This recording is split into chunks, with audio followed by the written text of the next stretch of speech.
This election proves that Britain is racist to the core. What are you going to do? Build a wall around Britain? Who's going to build it?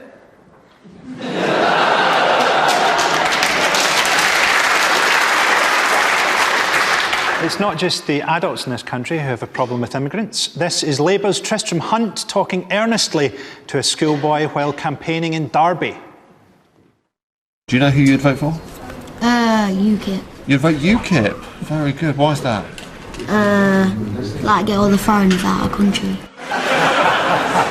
That was absolutely not the answer that the Shadow Education Secretary Tristram Hunt wanted. I can't believe it cuts back to someone going, kids say the funniest things. Could that be more inappropriate? And just watching that kid going, well, that's definitely his own opinion. I think he read all the manifestos, really come up with his own idea. Labour were so determined to show they'd be tough on border control that they made a mug that you can buy from their official website. See, I've got some official... There we go, an official racist mug. Are you having your tea? What, I guess? We got, this is all real stuff that they really sell on their websites. We've got a UKIP high-vis jacket, in case you're worried that people won't know that you're a cunt in the dark.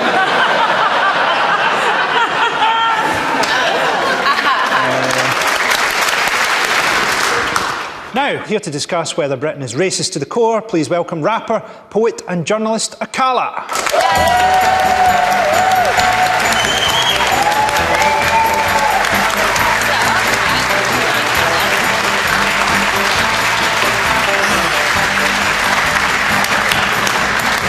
Akala, thanks for coming on. No problem. Great that you're here. I'm a big fan. Loving your album, man. Thank you. What do you think about this motion? I think I wanted to give a short answer, but I can't because it's too complicated a question. I think that when we talk about race, we tend to focus on individual acts of prejudice, which is why UKIP often come up because they'll overtly say stuff that we find offensive. But unfortunately, the issue of race, if we understand it, is a lot more insidious. And it takes a lot more of a historical view to understand the difference between individual bias and structural racism and privilege. And the idea of Great Britain was intimately tied to the fact that Britain's invaded almost every country on the earth, literally. No, literally, there's a map, you can Google it. And so the idea of our greatness was intimately tied to this idea of empire, which was intimately tied to what Rudyard Kipling calls the white man's burden, to go and civilize all these stupid brown folks that have been writing and having civilizations for thousands of years, but let's forget all of that. And so if we fast forward to today, when we talk about structural racism in Britain, do we have the same institutional disparities in rates of imprisonment that they have in America? Yes, absolutely we do. Do we have the same disparities in terms of who's dying in police custody? Yes, indeed we do. In 2011, we were told we loved Libyans so much we wanted to bomb democracy into them.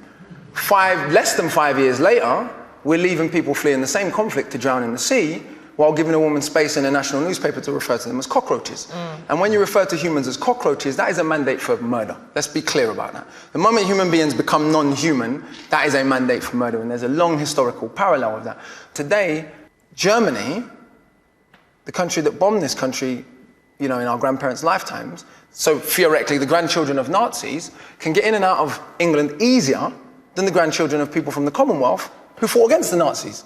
And where do they come from? When we talk about immigrants, do we mean people from Australia and New Zealand? Didn't Boris Johnson go to Australia and say, hey, we're culturally the same? Was he talking about the Aborigines when he said that? We call them expats. Right. White people have such a different way of classifying themselves that white immigrants are expats and non-white immigrants are immigrants. So when we say immigrants, if we go to border control, we can go there, Yarlswood, and we go and look at who's there. It's not a bunch of white people from New Zealand.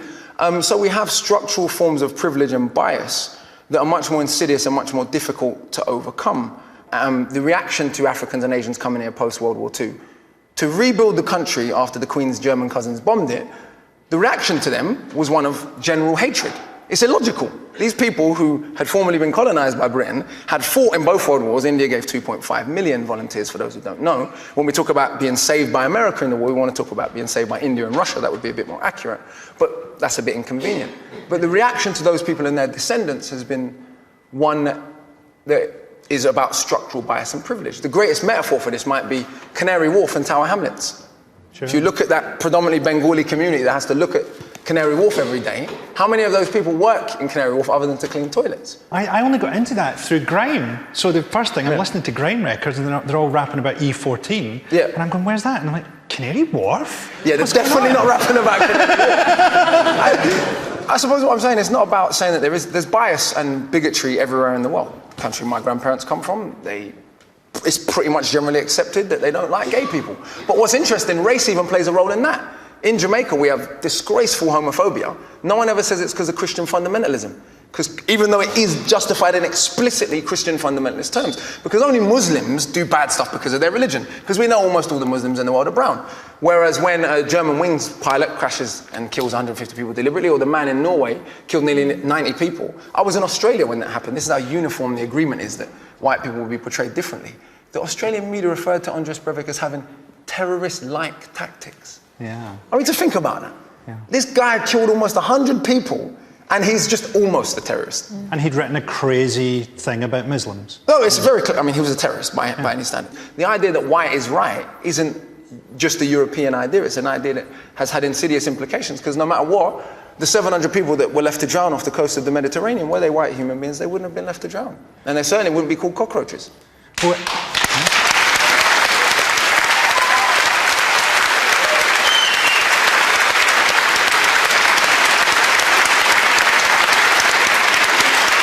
Casual discrimination isn't exclusive to Britain, of course. Let's see how one Australian news anchor dealt with the issue of race while talking to a pair of twins in this incredible clip. One of the sisters is obviously black, the other is white.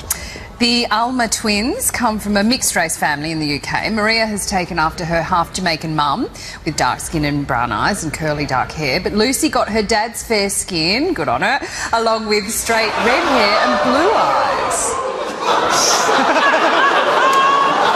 At least she was honest. What gets me about it is we have this whole talk during the election about the Australian point system. Let's be more like Australia. Australia is one of the most racist countries in the world. Yeah. And also they're putting forward the idea that black people don't belong in their country when all the white people get skin cancer. And the original people were black. I mean, they were treated as flora and fauna until Until the 1967, they were legally classified as flora and fauna, yes. Yeah. Plants and animals. Yeah. So, I mean, this is what we're supposed to aim at. And there's nowhere in the election campaign where I've seen that said. There's no one said Australia's not a good model. Well, this is who Boris Johnson says we're culturally similar to. So at least he's being honest about at least his section of British society. Okay, well, let's have a look at an actual conversation that happened on Facebook recently. Someone saying, off tomorrow for Poland Day. What the fuck? Never heard of it. Reply, and we don't get a fucking day off for St. George's Day. What a joke this place is. As you say, they don't stay off for St. George's Day, so who gives a flying fuck about Poland Day? For fuck's sake, it's for the Poles, we're British. Are you sure it's not polling day, hun?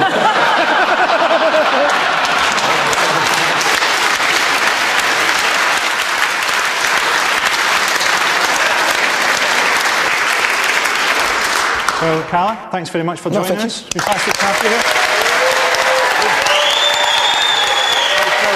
Thank you.